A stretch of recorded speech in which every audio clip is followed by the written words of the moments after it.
I was on the warm-up panel once for an event headlined by a duo of ex-presidents, Bill Clinton and George W. Bush. They were speaking to a room of wealthy clients of a financial institution. The event was very benign. They told funny stories about their time in office and their take on current events. The sycophants aren't allowed in. They told me to use some big words.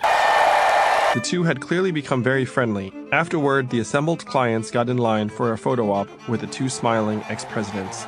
There was a time not so long ago when this would have been unthinkable. When Harry Truman left the office of the presidency in 1953, he was so poor that he moved into his mother-in-law's house in Missouri. All he had to live on was his pension as a former Army officer of $112 a month. He refused to trade on his celebrity, turning down lucrative consulting and business arrangements. I could never lend myself to any transaction, however respectable, that would commercialize on the prestige and dignity of the office of the presidency.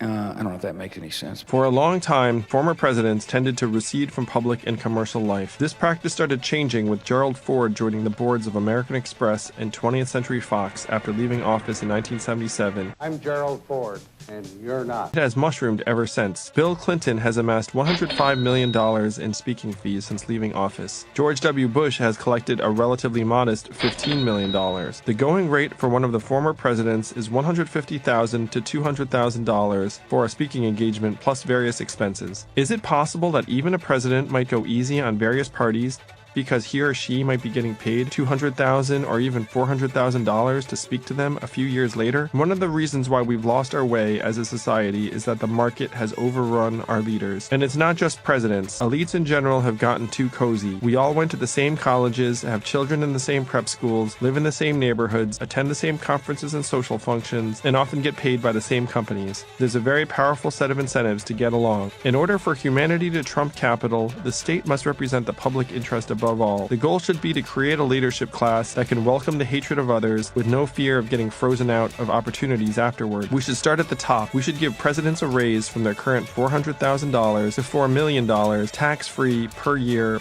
But there would be one condition. They would not be able to accept speaking fees or any board positions for any personal gain after leaving office. This would keep them free and clear of any need to make powerful people happy. We should do the same for members of the cabinet and the heads of all regulatory agencies. It would change the regulatory mindset, and it would remove the upside-down incentives for regulators to keep companies happy to command high salaries afterward. For human capitalism to take hold, we need leaders who can truly ignore the market. That's the first step. How much money have you given to Canada? Given and raised, probably $100 million. You want to know the truth? I don't remember. This is Obama in my apartment.